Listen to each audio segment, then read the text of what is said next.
Hi Year 9, today we're going to be looking at David Hockney and creating some fragmented portraits. So in today's lesson we're going to be analysing David Hockney's work and discussing those influences and developments within his joining process. And then we're going to create our own fragmented portrait by combining portraits with varying viewpoints and expressions. You might already be familiar with the artist David Hockney, but here are a few facts about his life to get you familiar with who he is. So he was born in 1937 in Bradford, and his work specialises in painting, draftsmanship. He's a printmaker, sculptor, stage designer and a photographer, which is what we will be focusing on today. He's actually a really important contributor to the pop art movement, so you might have already seen some of his work, but maybe his paintings. And the works we are looking at today are from the 1960s. He is considered one of the most influential British artists of the 20th century, so he's perfect for us to be looking at in today's lesson. So we are looking at David Hockney's photo collages in today's lesson. Now he began making these in the early 80s, and Hockney nicknamed this process joiners, and this is simply because of the process of joining images to create one final image.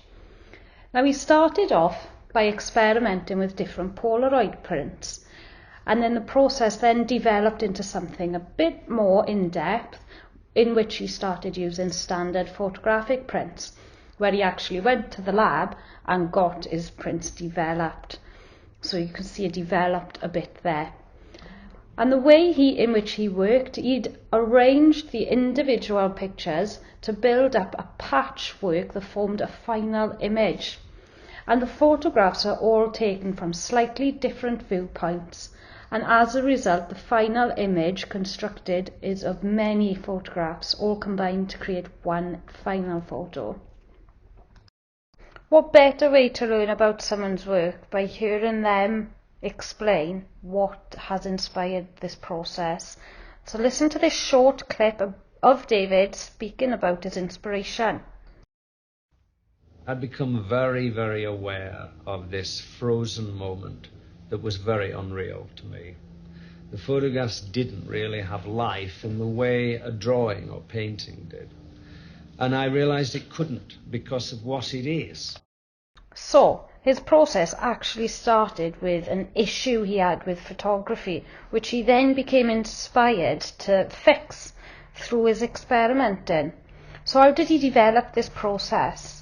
I made a little photographic experiment with the Polaroid by putting 30 of them together, made a photograph of this house in a way that I've been trying to paint the house from three different viewpoints. And the photograph excited me so much. And, well, time was appearing in the picture. And because of it, space, a bigger illusion of space. Now, the space is an illusion, I was aware of that, but the time is not an illusion. It is real and accounted for in the number of pictures. You know it took time to take them, wait for them, put them down, and so on. And this began, I realized, was giving you this illusion of space that we had not seen, I had not seen in a photograph before. I stopped doing the Polaroids in about the end of May, and I took up drawing again. This was in Martha's vineyard, and this is the bedroom. And I made the drawing with those crayons that you wash with. And then I made a photograph with a little tiny camera, 110 camera, of actually the same scene. Here's the bed. I was quite surprised at the results, and I came back here, I just had them processed at the 1 hour photo mat. And they were interesting, although they weren't that interesting. I thought, it's all right, I'll go on drawing, I'll start painting. But I kept making jumps in this, that you'd go along for a while and then a jump. And one Jump was doing this, which was of two friends in Minneapolis. It's Martin Friedman and his wife from the Walker Arts Centre, and I was staying there.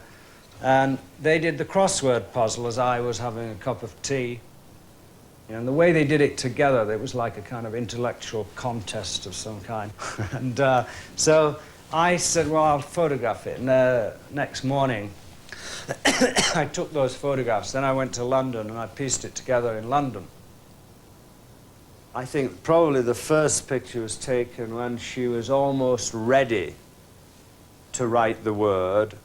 And then as she got more excited, thinking the word is correct and moves down, it starts with the top of her head and ends with the tip of the pen. And I realized you could make portraits more and more complex, showing different expressions on the face, using the passing of time. And it opened up enormous possibilities.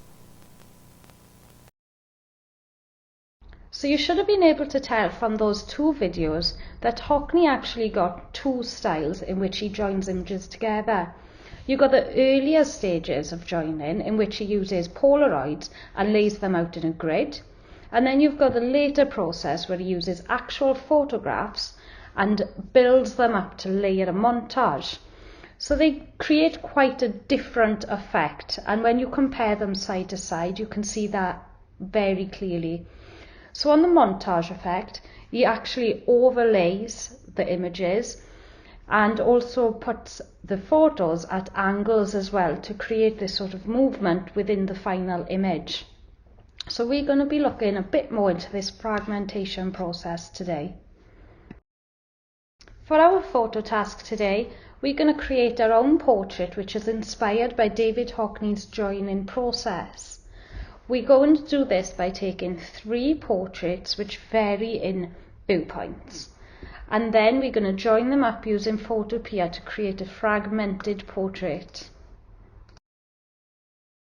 Here are my 3 images. We're dropping into Photopea. We're going to go to New, a nice big one, so A3, and then I'm going to copy over this front facing portrait by using copy and paste and the marquee tool. This is going to give us a nice base. Hold down on the shift key when you're changing the size and enter, and then carry on using this technique to build up our montage. Copy and paste. Copy and paste. So you and shift key to hold down and change the size. So marquee, select, copy, paste, and then use the arrow tool to move it around, change the rotation and the size as well, holding down on our shift key all the time.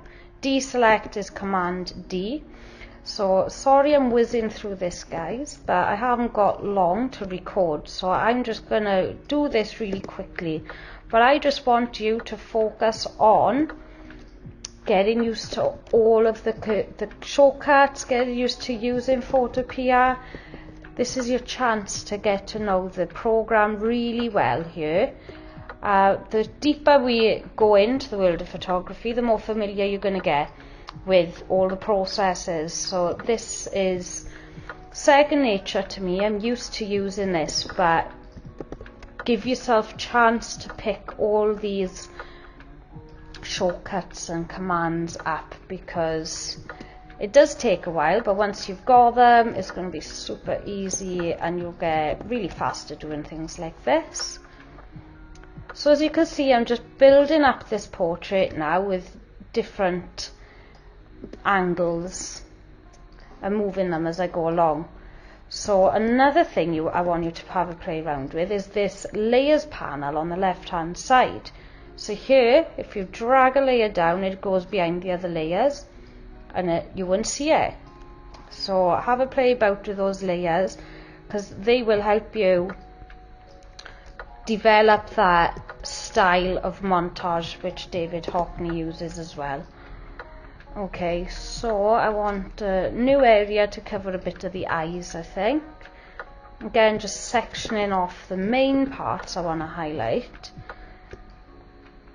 to recreate the feel of having lots of images taken, whereas we've only got 3 images. But when we layer them like this, it looks like we've got a lot more, recreating that depth which David Hockney is well known for, and giving that cubism sort of feel as well. Okay, so I'm getting happy with how this is looking now. Go down to the background, zoom out, see how you... Oops, that's zoomed out a bit too much there. Yeah, I think I'm happy with this. So what I'm going to do now, go up to the top layer. I want to make it black. Oops. Undo. Go back. I want to make that black and white, to just sort of bring it all together and give it the feel of being one image. So then, yeah, I'm quite happy with how that looks now. So export as a JPEG, and that's just going to flatten it down into one image for us. So here are my final images. The one on the left is the image I downloaded from the video, and then on the right I've just developed and worked on our montage a bit more. I've rearranged the position of the layers and sometimes the size as well, and I've also gone in and added a drop shadow around each of the layers, and this has just created a bit of just separates the layers a bit to create more of a depth and enhance that montage feel as well. So I want you to recreate this on your own and just focus on creating those layers and working on the composition to build up your fragmented portrait. Here's our success criteria for today's lesson. While you're shooting, I want you to make sure you include 3 portraits with you as subject, and that can either be photographing yourself and be a self-portrait, or someone you live with. I'm going to leave that up to you. And make sure you include 3 different viewpoints. Look into the centre, left and right, and try using different facial expressions and eye positions as well. And then when you're editing, I want you to make sure you're using Photopea. That's important. And I want you to create a new document, copy over the center image, and then use the marquee tool to select areas of the left and right facing portraits and copy them over onto the new document to create that montage effect. And keep doing this, altering the positions and the sizes of all your fragmented bits to create your final fragmented portrait. I'd like you all to reflect on today's lesson. It's the one but last lesson in our smartphone photography project. So it's a really good time for us to look back and reflect on how far we've come and what you want to achieve by the end of the project, which is actually next lesson. So do this please by writing down 2 things that you think has gone really well in today's lesson, and then focus on one area which you think you can improve on the next lesson, which will be our last lesson for the smartphone photography project.